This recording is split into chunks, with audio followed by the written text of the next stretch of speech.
Hello students, welcome to my channel Das C class. आज worksheet number 8 है और date है 13 अगस्त 2021। तो क्लास 8वीं की ये वर्कशीट बेस्ड है रैखिक रूप में बदलने जाने वाले समीकरण पे।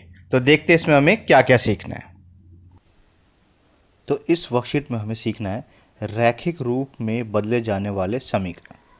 ठीक है, तो रैखिक समीकरण हमने क्या सीखा था? एक सिंपल सी बात हमने सीखी थी कि जो समीकरण एक रेखा के फॉर्म में बिल्कुल सीधे सीधे लिखे हुए हैं वही सारे रैखिक समीकरण हैं। ठीक है, जिसमें समीकरण ऊपर और नीचे नहीं लिखे होते हैं। ठीक है, जैसे यहाँ पर इन्होंने लिखा है x/7 जमा x/2, तो ये रैखिक समीकरण के उदाहरण नहीं है। ठीक, रेखा एक सिंपल सी सीधी सी एक रेखा के रूप में लिखी हो वही हमारे रैखिक समीकरण है। ठीक है, जैसे मैंने लिखा x जमा 3/2 लिख सकते हैं बराबर 5। ठीक है, तो ये हमारे एक रैखिक समीकरण का उदाहरण हो गया। मैंने लिखा x जमा में 3x बराबर 2, ये हमारे रैखिक समीकरण का उदाहरण हो गया। मैंने लिखा x जमा 3/5 x जम बराबर 7, ये हमारा रैखिक समीकरण का उदाहरण हो गया। तो रैखिक समीकरण के अंदर एक सीधी सी रेखा के रूप में एक समीकरण बनता है। अगर वो ऊपर और नीचे दोनों तरफ लिखा हुआ है तो वो रैखिक समीकरण नहीं होता है। ठीक है, तो हमारा जो चर होना चाहिए वो सिर्फ एक सीधी रेखा में होना चाहिए। अगर जैसे उदाहरण के लिए मैंने लिखा x जमा 3/x बराबर 3 लिख दिया तो ये हमारा रैखिक समीकरण नहीं है। ठीक है, तो इन समीकरण को किस तरीके से हम रैखिक समीकरण के रूप में बदल सकते हैं और उसको हल कर सकते हैं ये हम सीखेंगे। तो जैसे हमारे यहाँ पे उदाहरण है x जमा में 7/x जमा में 2 बराबर 3/4। अब देखिए यहाँ पर x जो है ऊपर भी है और x नीचे भी है, तो ये रैखिक समीकरण नहीं है। तो उसको हम किस प्रकार से रैखिक समीकरण में बदलते हैं, इसके लिए हम यूज़ करते हैं क्रॉस मल्टीप्लिकेशन।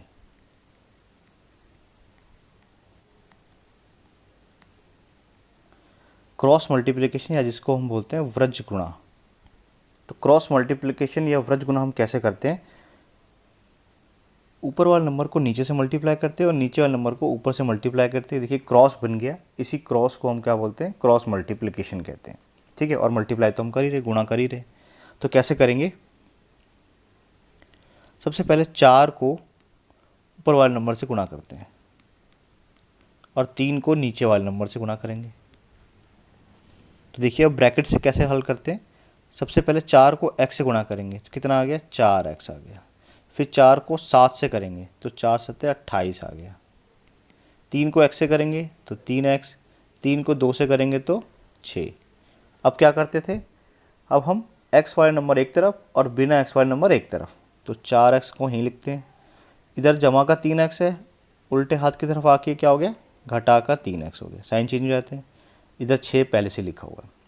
अब ये 28 जो है उधर ले जाते हैं तो माइनस का 28 बन गया, क्योंकि इधर जमा का था, ये उस साइड जाके माइनस का बन गया। तो 4 में से 3 गया, 1x बचा, और 6 में से 28 गया तो माइनस का 22 बच गया, और ये हमारा x बराबर जो है माइनस का 22 क्या आ गया? आंसर आ गया। बहुत सिंपल तरीका है।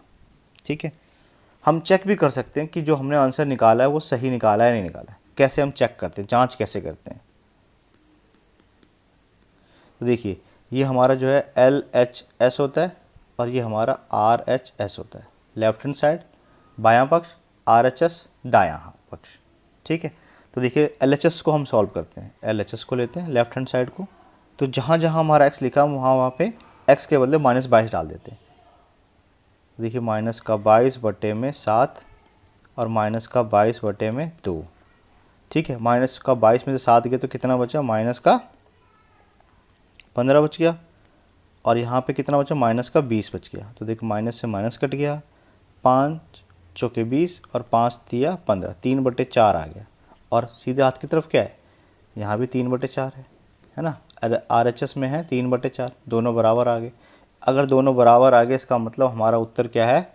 बिल्कुल सही है। ठीक है, उदाहरण संख्या 2 देखो, और ये वर्ड प्रॉब्लम है। सवाल जब शब्दों में लिखा होता है उसको हम वर्ड प्रॉब्लम कहते हैं, और ये बहुत सिंपल होते हैं, बस को पढ़ना और समझना होता है। और उसको करना कितना आसान, देखिए यहाँ लिखा है एक संख्या जिसका 7वां भाग उसके 8वें भाग से एक अधिक है।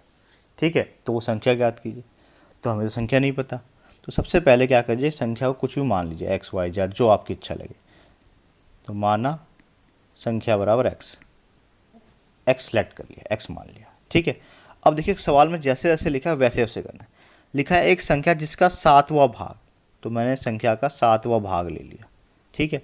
उसके 8वें भाग से, तो इसका पहले 8वां भाग कर दिया, ठीक है। 7वां भाग जो है उसके 8वें भाग से एक ज़्यादा है, तो 7वां वाला ज़्यादा है, तो या तो मैं इसमें से घटा सकता हूँ या मैं 8वें भाले भाग में भी एक जोड़ सकता हूँ। अगर एक पहले 7वां वाला भाग जो ज़्यादा था, अब मैंने क्या करा, 8वें वाले भाग में एक जोड़ दिया, तो दोनों क्या हो गए, बराबर हो गए, ठीक। तो x/7, x को उधर लीजिए तो माइनस का x/8 बराबर 1, ये हमारा समीकरण निकल गया, ठीक। अब हमें हल करना ही आता है। देखिए इस तरह के जो बट्टे में सवाल आ जाए उसका सबसे आसान तरीका क्या है, एलसीएम। तो 7, 8 और इसके नीचे कुछ नहीं तो 1 है, इन सब का एलसीएम ले लीजिए। तो इनका एलसीएम कितना आएगा, इसका एलसीएम आएगा 56, कुछ भी कॉमन तो आएगा नहीं, तो 56 आएगा, सबको गुणा कर देंगे। अब पूरे समीकरण को 56 से गुणा कर दीजिए, तो x/7 गुणा में 56, x/8 गुणा में 56 और बराबर 1, ठीक, गुणा का 56। तो देखिए 7 से कट गया 8 बार में, तो 8x आ गया। 8 से कट गया 7 बार में, तो माइनस का 7x आ गया, और यहाँ पे 56 आ गया। देखिए हमारा सवाल कितना आसान हो गया। अब 8 में 7 घटा दीजिए, x बच गया बराबर 56, और ये हमारा x का मान निकल गया, और यहीं पर निकला था वो संख्या। तो संख्या क्या है, वो 56 है। बस बहुत सिंपल है, कुछ नहीं करना है, जैसे जैसे सवाल में लिखा आपको वैसे वैसे लिखते जाना है, आपका आंसर बड़ी आसानी से आ जाएगा। अब यहाँ पे सवाल है, पहला सवाल है 2x + 3 बटे में 4x माइनस का 5 बराबर 3/7। अब क्या करेंगे हम, व्रज गुना, क्रॉस मल्टीप्लाई, ऊपर वाले को इससे, नीचे वाले को इससे। तो 7 लिखते हैं, 2x जमा का 3 बराबर 3 लिखेंगे, 4x माइनस का 5। 7 को 2 से गुणा कीजिए, 14x। 7 को 3 से कीजिए 21, 3 को 4 से कीजिए 12x, 3 को 5 से कीजिए माइनस का 15।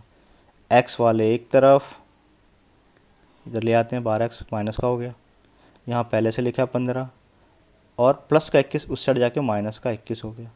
तो 14 में से 12 गया, 2x बच गया, ये भी घटाकर ये भी घटाकर दोनों जुड़ जाएगा, तो माइनस का 36।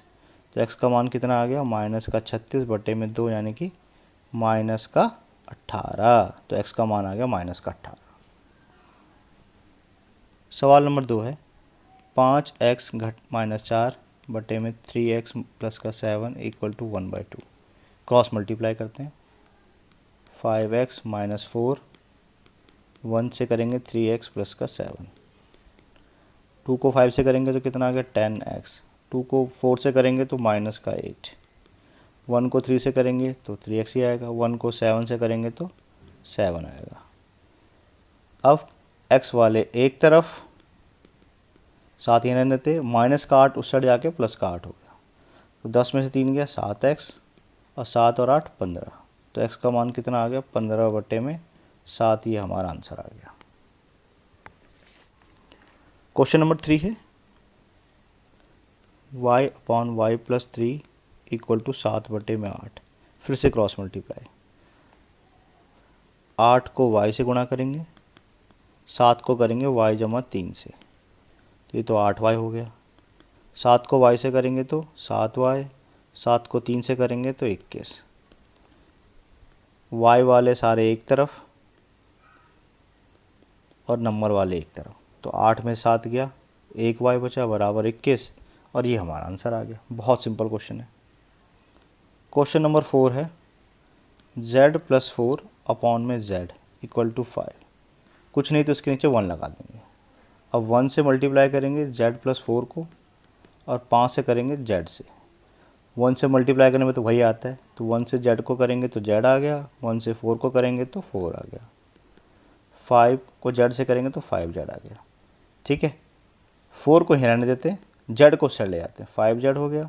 अब ये प्लस का जेड है, उस साइड जाके माइनस का जेड हो गया, तो 4 इक्वल टू 4z। तो जेड का मान कितना आ जाएगा, 4/4 यानी कि 1। ये हमारा आंसर आ गया। प्रश्न संख्या 2 है, एक संख्या का 2/3 भाग मूल संख्या से 30 कम है तो वो संख्या ज्ञात कीजिए। तो सबसे पहला काम करना है कि माना वो संख्या क्या है, x मान ली मैंने उस संख्या को। अब जैसे जैसे सवाल में लिखा है बिल्कुल वैसे वैसे हल करना है। सबसे पहले लिखा है एक संख्या का 2/3 भाग, तो एक संख्या का मैं 2/3 भाग निकाल लेता हूँ। मूल संख्या से 30 कम है, मूल संख्या क्या थी, x।